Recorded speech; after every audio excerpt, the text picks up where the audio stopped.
All right, day two. Day two. I have notes now. I have notes. We've still got the beautiful ocean back there, but we are now morning instead of evening.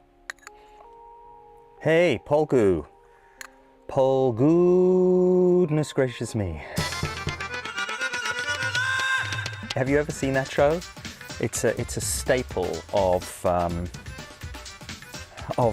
British 90s comedy. And a very groundbreaking show, I think, in a way that, I don't know, what would be the American equivalent of that show? Goodness gracious me! But not now, because we're discussing Luckovich again, and I've been sitting here all morning, drinking tea and thinking about what I want to say in response to your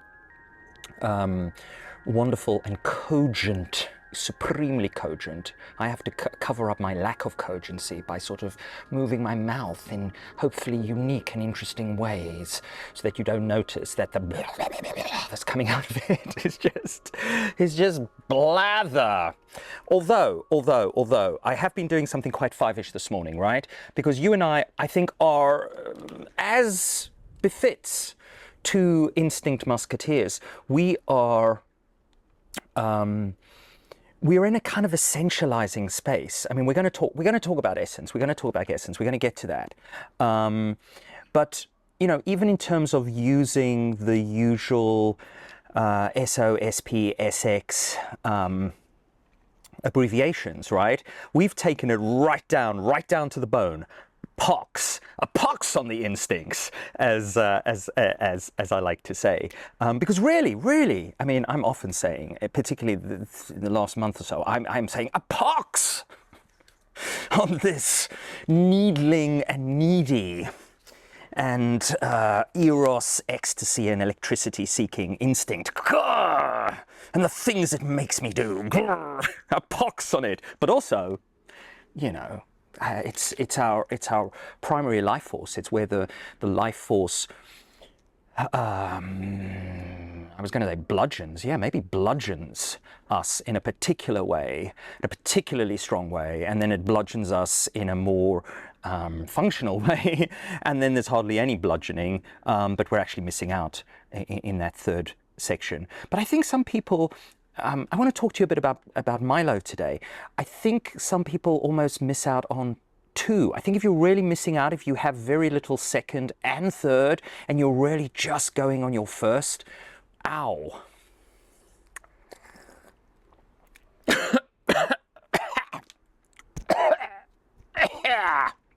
How do I want to organize this? Okay, I have two things. I have a sort of summary set of ideas, and then I've got crackpot ideas. I want to start with the summaries.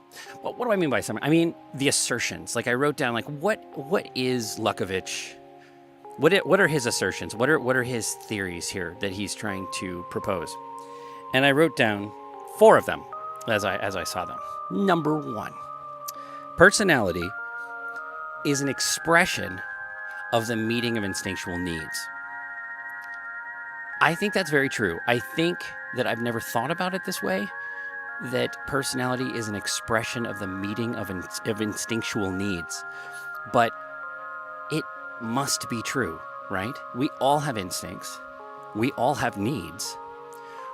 We all are meeting our instinctual needs. And the way that we do that, the method that we do that, is our personality. That's what it means to have a personality. This also means that animals have personalities too, in this way, right? Dogs have instincts, they have instinctual needs. How they meet those instinctual needs is their personality. The personality of any organism is how it meets its instinctual needs. The personality of an amoeba is very simple, right? They basically all meet their instinctual needs the same way, and that's true of also many animals, I think. And so you won't necessarily have a lot of variance, but the more sophisticated the minds, right? The more sophisticated the essence, perhaps. This is another question I have. What is essence? The more sophisticated the essence, the more variance you'll see in the personalities that are emerge, right? That emerge. So before we yap salient case studies, let me show you this. This is my attempt to really essentialize and also memorize, because I sometimes find it difficult to actually still remember those the triadic structure of each of those instincts, right? Which is to say, as you have set out so coherently, each of these instincts has a triadic structure, which is a combination of yang and yin and qi. Yang, that outward-facing energy, yin, the inward-facing energy, and qi as a cross between. I don't know what you think. I really like this table. I could imagine myself also using it in therapy with people, kind of getting a sense of helping them to see where their instinctual energies are being played out or are playing them, where they are lacking. You know, when I look at those 9 movements, if you like, or 9 components of the 3 instincts, I think it's also a real vision of a complete and fulfilling life, right? I can't imagine a human being who would look at these 9 components and not see a rich and fulfilling life. Number 2, mental, emotional cravings out of sync with real needs. Your mental and emotional cravings are out of sync with your real needs. You are going to think that you know how to meet your needs. Your mental and emotional cravings are going to drive you because you're trying to fulfill your needs. But without reflection, you will oftentimes seek things that you don't actually need. They don't meet your real needs. They meet a sort of perceived need. And Steve, you got into this a bit with like eating comfort foods and things like that, where there's this sort of perceived need and you are fulfilling this perceived need, but it actually isn't fulfilling the underlying instinctual need. It's sort of a mirage, right? It's a hallucination of a sort, right? A hallucination is too strong a word, but it's a little bit like that. But the main thing is that your ego is not your instincts. Your ego is separate from your instincts.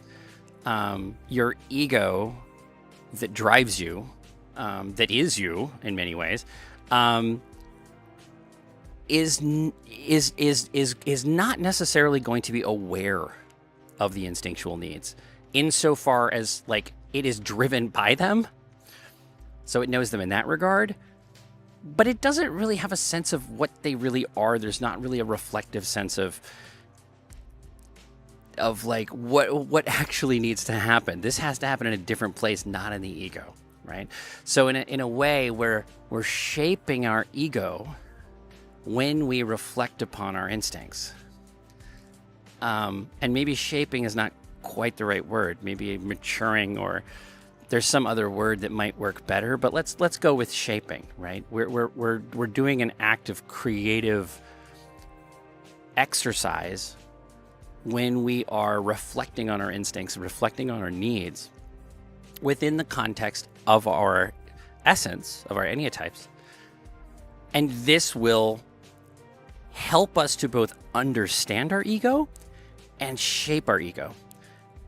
And this is, correct me if I'm wrong, this is what it means to have a mature or well-developed instincts or instinctual stacking. But this is a conscious act, right? This is a conscious act of self-reflection that we're doing. That if you don't do this conscious reflection, your ego will just do stuff in to try to meet these needs, and will often fail and keep you in a loop of like acquiring things that don't help you. Wow, okay, there is a lot there to speak to. And what I'm going to, I think, try to do is sort of present to you someone I know. I'm going to call this person Milo. I'm changing their name because they're a client, and obviously I'll change certain parts of their story so that I do this share in an ethical way. But I think the reason I also want to talk about and enjoy talking about Milo is because, as much as I love this dude, he does quite often, in a sort of countertransferential way, make me think of that quote from Freud's 1937 essay, Analysis, Terminable and Interminable, which goes something like, analysis is, it seems as if analysis is maybe one of three, interesting he goes for three, right? Three impossible professions in terms of actually achieving a satisfying result. And the other two, by the way, are education and governance. I do quite often feel this way with Milo, because Milo is a core 6. Milo, I would say, is a self-praise sexual 6. And I see the self-praise sexual 6 as also as Bartleby. And, I've never understood that book until I really grasped what the self-praise sexual 6 does and kind of how they roll. And it's very Bartleby. It's very, I would prefer not to, but it's not as a matter of will. It's not as the 8 would go. No, you do that way, I'll do my way. No, it's not that. It's not that I would prefer not to. No. It's a much more passive 6-ish, 9-ish, 4-ish cloudiness. So the I prefer not to comes from a kind of head in the clouds, dissociation or detachment or inability to make contact with essence or instinct, which is to say what he may at some instinctual level truly want or need. And of course, Freud, and I think a lot of psychoanalysts would say, forget all the bells and whistles of modern day psychotherapy and how it's turned it into a self-optimizing, ka-ching money spinner. Forget all that. What analysis ultimately is, and it might take a year, and it might take 4 years, and it might take forever, is actually getting you in contact, in real somatic, of the moment, here, now contact with your instinctual desires. Actually finding out what it is you want, finding out what are days for, in terms of your drives, in terms of your instincts, and then how are you going to use, yes, the ego, the I, because ego is the Lytton-Strachey translation. Freud just said ich. How are you going to use this I, right? 9 eyes, 9 cocktails made up of 3 different instinct combos and maybe also 3 different kind of personality frames, a head frame and a heart frame and the sort of the agency, the doing frame. How are you going to use that? Because when it's a frame, it's like a trellis. It's like a flower that's growing. And in our last session, we had a real breakthrough that I think he really, really, really connected with a core need. But that's when we hit the edge of the cage. Because if it's a trellis, if it's a frame, the flower can use that frame to grow and flower and reach the sun and get all of its, yin yang and qi needs met. But if it's a cage, it gets trapped. It gets trapped in itself, in the mechanics, because the self is also a game, right? It's a game that we don't even realize we are playing or being played by. It gets trapped in the mechanics of the game. It gets trapped by the rules of the game. And then we suffer. What on earth do you mean by this? I would prefer not to say. Prefer not to? What do you mean you prefer not to? Are you refusing to cooperate? I prefer not to. But look, this is normal practice. It's an excellent way to save work for both of you. You verify your work with the same stroke. Kill two birds with one stone, as it were. I would not like to kill two birds with one stone. It's simply common practice here.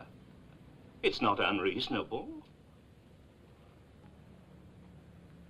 The core need was expressed a little bit like this. Like, people would like to be sort of the keeper or the custodian, if you like, of a certain kind of knowledge. It's a very six-ish, four-ish knowledge. It's, you know, it might be knowledge of certain kind of occult practices. It might be knowledge of very particular, obscure, weird, musical oddities. Like he was telling me about this, you know, this pachinko story. I don't know if you know the pachinko story, right? Oh, it felt so moving because also I think this is also his fantasy, that he is the pachinko who gets discovered, right? He is that band. But for every pachinko who gets discovered, for every Pessoa who gets discovered, for every Kafka who gets discovered or saved, there are of course also millions who don't, which is sad. So his fantasy is, I want to be the custodian of knowledge. So this is this kind of SP6, and the knowledge itself has this like six-ish, four-ish flavor. I want to be the custodian of this knowledge, and then I want to sit with another person and kind of relay to them this knowledge, and also feel that charge, feel that, okay, now we're moving into sexual, right? This is I think is his secondary instinct, and see in them that kind of excitement, that like, so feel the electricity between us, have that kind of erotic, the eros charge, and yin is ecstasy. It's just like pew, loss of self, ecstasy, absorption, flow, all of those things that we so desire. Like, we free ourselves at that point of the egoic shackles. If they are shackling us, we are free of them. This is what he wants. So I say to him, well, you know, we've talked about this before, and you've even made a kind of a half-hearted little stab at this, but to me, it sounds like, also because, you know, you're a total nerd, you're on YouTube all the time, it sounds like you should be really thinking about creating some poesis for YouTube, right? You know, far be it from me to sort of try and foist my projects onto you, but my four, in a way, is hearing your four. I don't say this to him, but this is what I'm thinking, right? My four is hearing your four, and hearing that desire, and that knowing as well within him that he has this holy originating power. And he also has this kind of six-ish way of organizing it all, and actually probably writing quite a good little video essay. And it's fine. He can just read it. He probably won't want to be on camera, but it's all good. But you see, this is when the Bartleby comes up. Because this is where I would prefer not to. Because anything that we come up with, anything that I can offer, ultimately requires some kind of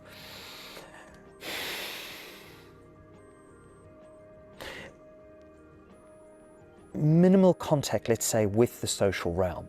This is where I think there may be a bit of tism, because I really, really think that actually this is, that Milo almost finds this incapable to do this, or to even fathom it. Even with all the scaffolding, it's just never going to happen, right? And this is where the frame, the 964 frame, does not help. As soon as the desire appears, the six starts to doubt the desire. Like, do I really want that? Like, oh, I think I want a chocolate, but do I really want chocolate ice cream? Maybe I'm in the mood for strawberry, you know, whatever. And so their own appetites are treated as a kind of a security question. Like, you know, I've got to be 100% sure I want it, but of course you're never going to be 100% sure, and I can't trust 90%, I can't trust 85%. And so I'm always asking what's going to go wrong before asking whether actually there is sufficient desire to act upon it, right? The 4, as we know, turns all of their desires into a kind of aesthetic, into a kind of a yearning. The yearning becomes the identity, and then the satisfaction is of the sort of aestheticized yearning that is formed into an identity and then a channel and all of this malarkey, rather than the gaining of the satisfaction itself, unless one can very consciously go, no, that is the gaining actually. And then the 9 just kind of, they just, I don't know, it just sort of falls out of their hands and like a sort of some sort of golden ball, and it just rolls away and they don't even notice it, and they're just sort of like moving through the garden, just looking at the plants and in their own little 9 world, in their own little Space Cadet 9 world. And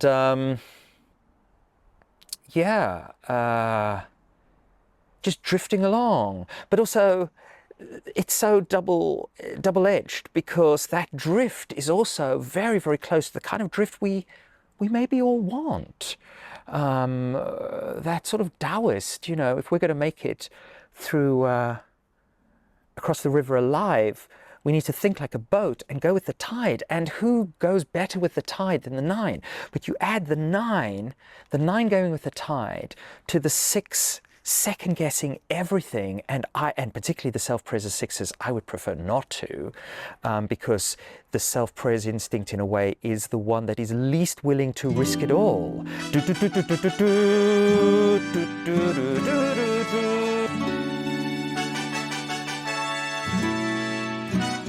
You know, the social and the sexual instinct is willing to kind of risk quite a bit. And maybe even risk it all. For just a chance to win your heart, you could set the bar beyond the stars. I'll do anything, anything you ask me to.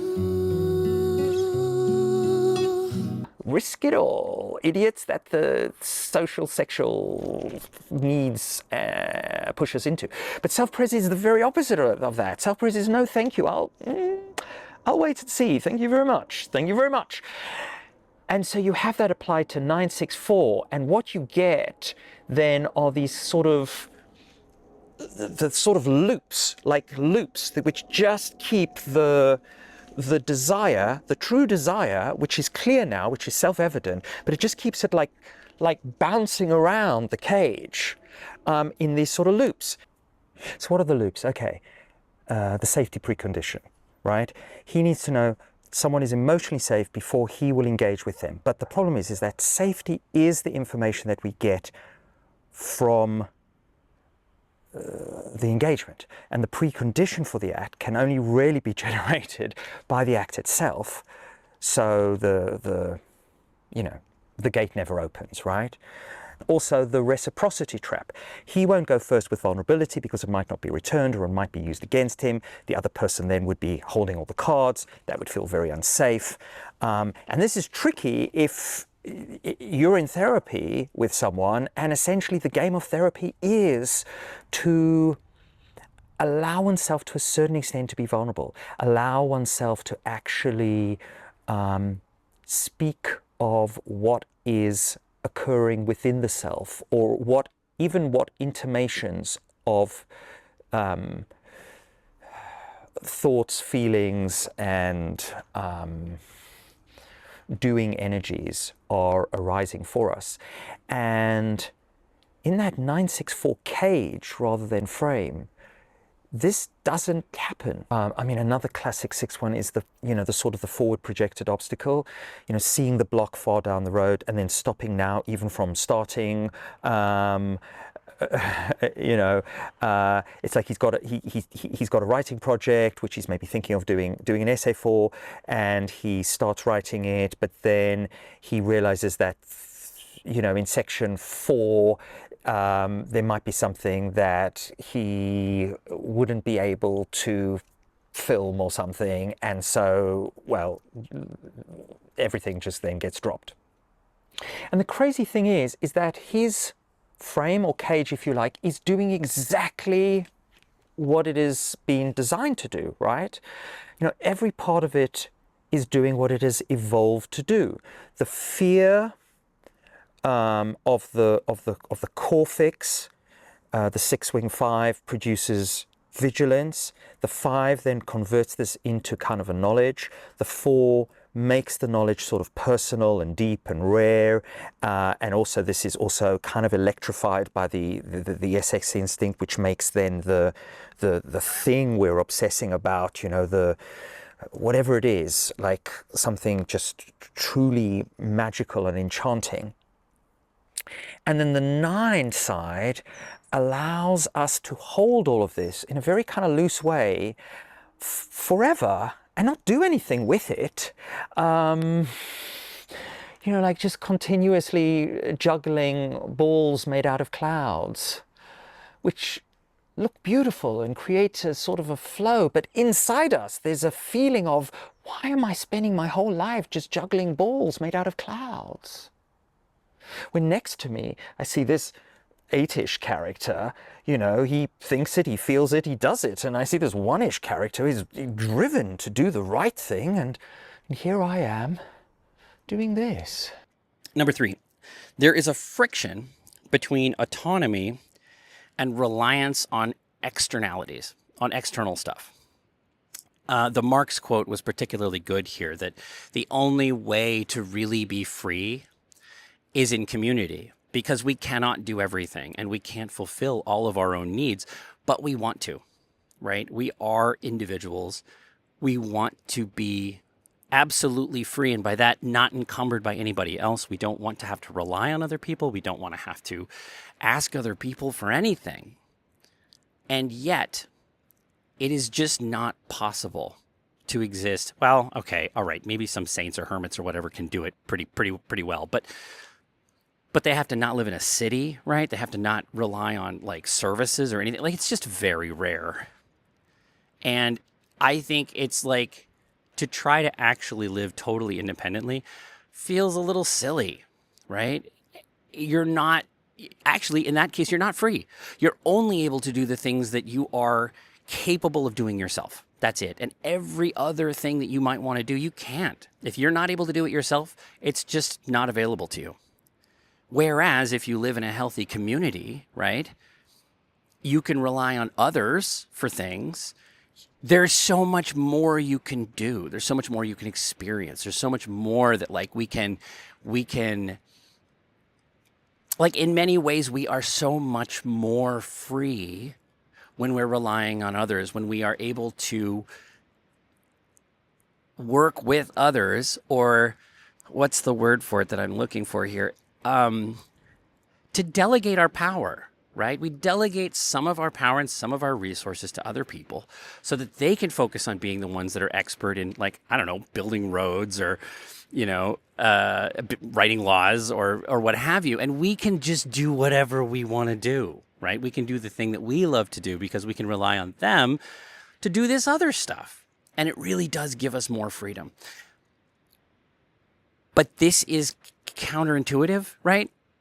I think that our ego is not going to feel, that's going to be something that we learn, something we practice, not something that just comes naturally to a lot of people. I think the more social instinct you've got, the more natural this feels. But I think there's going to be a lot of people that just, you know, you need to practice this and learn this, but I think it's very true. And it's going to create a friction in your life that you need to be aware of. Lastly, number 4, your enneatype is projected into the instincts. I believe that this was the actual direct quote, which is a little confusing to me because I think that the enneatype is sort of a method, like it's the way that you want to achieve your needs. There's 9 different ways. Well, 27. Like I don't think the Enneagram really works unless you include both the instincts, your core type, and your tri-type. I think your fixes are really important. I think just saying that you're a 2 or a 5 or a 4, that's not even half the story. I mean, it is true. It's true that you'll have this sort of primary, center of intelligence or whatever you want to call it. But But without the other bits, it's just you're not at all capturing the whole person and the whole story, especially if you don't have the instincts. And so it's not like there's only 9 different kinds of people or 9 different ways that we are going after our instinctual needs. There's at least 27. There's more than that. I'm not actually sure how many combinations there are, but I'm thinking there's hundreds, right? If you take, right, each one, and then each one can have, different orderings, right? So you could be for me, right, a 594 is different than a 549. Those are 2 different people, right? Those are 2 differently motivated people. A 594 is going to be a different person than a 549. And I think that there's a lot of complexity baked into the system that is easy to miss because it looks kind of like astrology, right? Which I think is a much less complicated system, although some people are going to, don't hate me for that. I know there's lots of stuff about stars and houses and moons and whatever. There's a lot of complexity there, but it's also prescriptive, right? It tells you who you are instead of you discovering who you are. And I think that that's the fundamental problem I have with astrology. It's like based upon where you were born and when you were born, that's supposed to tell you all about who you are. And the Enneagram, you're discovering who you are, right? It's more like a ruler and less like an oracle. And I think that's the thing that really, attracts me. Okay, all right, let's transition over to the crackpot stuff. I've got 2 sets of crackpot ideas. Where should we begin? Let's start with this first one. Okay, so the first one was when Luckovich was describing each one of the instincts and splitting them to 3 parts, I cannot help myself but become triadic in my Timesian way, where all ideas are split into yin, yang, qi, right? There's like a flow, and then there's a yin, and then there's a yang, and that's everything is made of these parts, this triadic split. Same thing with, heart, gut, mind, right? Triadic split. And so, just grab my notes here so they don't fall. So when he was listing these 3, I was immediately thinking about categorizing them. And so here's my breakdown. Here's my breakdown as I see it. So self-pres, which I associate with yin, sexual I associate with yang, and social I associate with qi. It's about a crossness, right? But the self-pres, in its 3 components, are physical well-being, self-regulation, and resource acquisition or resource gathering or your resources, right? And those I would categorize as physical well-being is yang and body. Self-regulation is heart or qi in this case. And resources is yin, right? It's this internal kind of inward gathering of stuff. And mind. Now, these might be wrong, right? This was just sort of like off the dome kind of feelings that's how I'm feeling about this, that like of the self-pres behaviors, the resource gathering or the resource hoarding or the resource obsession part of self-pres is like yin on yin, right? It's like this, it's very, very, very inwardly focused. Whereas the physical well-being part of self-pres is kind of the yang of the yin, if you will, right? It's this sort of like going out into a place, exercising, thinking about how you look, right? Thinking about how you feel. It's a much more outward expression of this and a much more body-focused expression of self-pres. And the self-regulation, right, I think of as like qi, as like it's sort of like, a harmonious state of flow, a way of thinking about your own self-pres behavior as a long-term, healthful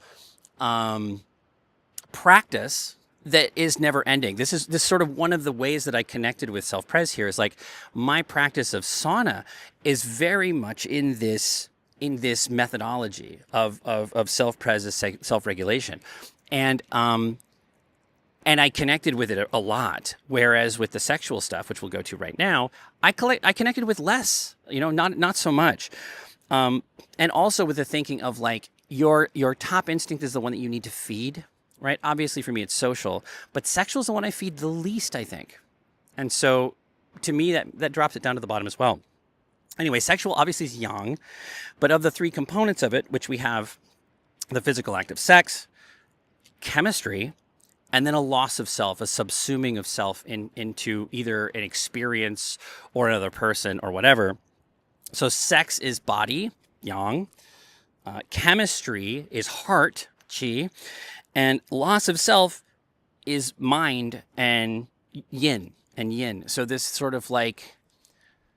And there's a little bit of a like subdom kind of thing here, but this being subsumed, this being vulnerably absorbed by another, or losing yourself entirely in the dance, or losing yourself entirely in the experience of doing something, or in a kind of like artistic flow, this kind of sexual experience I think of as being very yin, even though we normally think of sexual as being strong yang.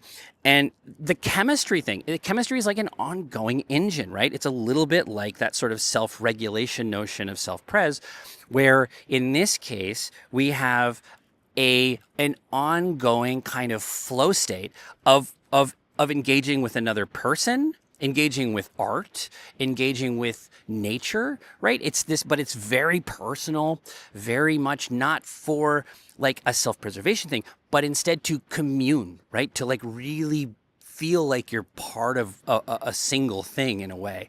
And I see that as being kind of a qi kind of thing. Again, these are probably not the traditional ways in Taoism or in Chinese mythology that yin, yang, and qi are used, but this is the way I'm developing for Mimesis. And in Mimesis, these are really fundamental forces, and any important system, any important triadic structure is going to be associated with them in some way. And if they're all yin or all yang, you can kind of combine them. And it's where they diverge. Whoa, I'm losing track of my... Okay, it's where they split. They're going to split along these triadic lines of yin, yang, and qi. And or to use the Finnish terms, right? It's Loanto and Hanki or Lolu. Same thing. It's the same thing, right? Lolu is the breath, Itza is the mind, and Loanto is the body, the gut, the animal self. Anyway, lastly, social. Social, which I see as, interestingly enough, qi, because it's more about maintaining a flow with others. It's in community with others. But the breakdown of the three there is we have relatedness, which is a body kind of thing, a yang kind of thing. Belonging, again, this is kind of like a connection with another, right? Which is, I think, heart, qi, and a context or vocation, right? Your idea of vocation, the thing you're good at. Mind, that's yin. That's like, the somebody in the workshop that's making these like tools or something that they feel very proud of, but they're not going to use those tools. The tools are for other people, and they're thinking about people using those things. I am, interestingly enough, I'm less confident about the breakdown of the, body, heart, mind, or yin, yang, qi, of the social ones than I am of the others. The others I feel pretty solid on, but these ones, it's interesting how the one that I am dominant in, I am actually less confident about the sort of triadic split of how to think about those subparts, because I just feel connected to all of them. They just all feel like one thing. It's like, oh, this is all social. This is all just who I am. I have a hard time like deciding which one is a kind of an inward one, which one is kind of an outward one, which one is kind of a flow one. And so it's interesting to me to see that happen. Okay, so part 2 of crackpottery. The part 2 of crackpot is I was thinking about how to associate these instincts with Timesian principles, right? There's 10 principles, and the 10 principles don't easily map onto 3 things. And I was thinking this is maybe kind of a concern, and I'm not sure if this... I think there's more here, but I wanted to take a shot at associating the principles with the different instincts. And I thought one of the interesting things is like when it got messy, it kind of gives me some sort of information about maybe where the principles are weak, where they need more work, so on. But I thought that for self-pres, what I did is I ultimately ended up is for each one of the instincts, there's 6 of the principles that are associated with them in varying levels, and then there's 4 that are not. So there's like 6 associated, 4 not associated. So for self-pres, I see 1, 2, 3, 4, 5, and 10. So 10 being persist, 1 being sacred space, so on and so forth. You can go look them up if you like. And that I see 6, 7, 8, and 9 not being self-pres. That those are not really associated with self-pres kinds of things. Sexual, this one was the hardest one. Another indicator, I think, that I might be sexual blind. I associated 1, 2, 6, 7, 9, 10 with sexual, and the ones not associated are 3, 4, 5, and 8. Again, look those up if you want to. This might be boring. We might cut this. And finally, social, 2, 3, 4, 5, 7, 8, and not associated with social is 6, 9, 10, and 1. One of the things that popped out that I thought was interesting here is that 10 and 1, which I think of as these core parts of Timesis, which is sacred space and persist, are associated with both sexual and self-pres, but not social. I think that these persist and sacred space are actually kind of personal ideas. They're like yin-yang ideas. They're not really chi ideas. But I could be wrong. I mean, my idea of sacred space really does include building a space that other people can use. But I think that whether or not it is sacred is very much a personal decision. It either is for you or it isn't. And it's not something you can like force upon somebody else. The sanctity of a space is something that you feel. It's not something that is declared. At least that's what I think. Okay. Lastly, the last crackpot thing. I was thinking about the instinct stacking rock, paper, scissors, which I think is still good. But it also made me think of the wuxing, right? The 5 elements of Chinese philosophy, sorcery, mythology. I'm not sure. But the wuxing have 2 paths through the 5 elements. One of them is the building path, and one of them is the destroying path, right? So one element destroys another, destroys another, destroys another. Another one builds the other, builds the other, builds the other, right? And these 2 sort of flows through the wuxing I think are interesting. And I was thinking about it in terms of the rock, paper, scissors of the instincts. We've established that sexual cuts social, social cuts self-pres, self-pres then in turn cuts sexual. So in cut or break, I think the wording is very particular, and I think that confusing. It sounds like you're destroying, but it's also engaging with or like connecting with or like, but it is a sort of taking apart, right? It's like it's a splitting into smaller parts, but I don't necessarily think that it's always a negative thing. I think that while sexual can break social, social can break self-pres, and self-pres can break sexual, that breaking isn't always a bad thing. It's not always a bad thing. And I would like to come up with another word for this that isn't so pejorative, because I think what's happening here is something that can be very important, and it can be something that is needed, right? That you need to find, you know, as a social person, you need to find sexual people to help cut you in a way, right? To make the origami. If you're a self-pres person, you should find a social person, right? To help, you know, open you up a little bit. And if you're a sexual person, you should find a self-pres person to smash you up sometimes, right? That the cutting, the breaking can be a good thing, not always a bad thing. And then if we reverse it, right? If we do like a wuxing and we think about building or stabilizing, maybe stabilizing is the right word. So like in this way, we go the other direction. So like the sexual will stabilize the self-pres, which feels like what? But I think that there's some interesting ideas here. And the self-pres stabilizes the social. The social wants to go out and do all of this blah, blah, blah, blah, blah. But the self-pres can kind of keep them contained, keep them from like, you know, flying off the rails.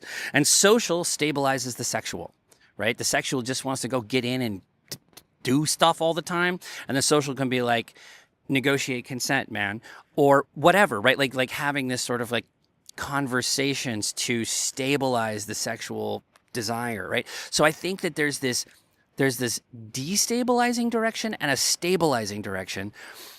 And I don't know if these are the right words, but I'm very curious to hear your thoughts about this, Steve, about whether or not the rock, paper, scissors has a put together path instead of a take apart path, and how you think about that. Because just saying it out loud, it feels kind of right, you know? Like what social can bring to sexual, what sexual can bring to self-pres, what self-pres can bring to social, so on. And then the other direction and how they take each other apart, how the cutting and smashing goes. So like, what's the opposite of cutting? What's the opposite of smashing? You know, those kinds of things I think are interesting to think about. Okay, that is my last thing that I have in my notes here. Oh no, there's one more thing. There's one more thing that I have written on the upper top, which is that one of the things that we like to talk about a lot is the ego cage, right? This ego cage that we build for ourselves that will sort of trap us in a loop of unproductive behaviors and will drive us to fulfill our needs in ways that don't actually fulfill our needs. It doesn't really go away, right? As we become mature, as we become more conversant in these topics, and as we learn more and more about ourselves and how we operate and how to be healthy people, we still have an ego cage. You can't get rid of the ego cage. But as you understand it, I feel like we need a term for it that isn't so negative, right? And the one that came to mind that I wrote down in my notes is the ego frame. The ego frame is something you can rely on. It's something that can stabilize you. It's something that you can lean against in times of stress, in times of difficulty, that if you have put in the work, your ego frame becomes something that can become integrity, right? It can become something that where you have some people who seem like they're just impossibly strong, right? And nothing seems to knock them down. And I think they have a very strong ego frame. Now, maybe they're engaging in some self-deception. Maybe theirs is more a cage than a frame. But I think that this is kind of a North Star for me and with this book. And I don't know if this idea is going to come up in the book. I'm going to be looking for it and seeing if Luckovich has a different way to describe the ego in a sort of healthy way becoming this stabilizing force, right? So that was another idea in here, is the idea of the ego frame.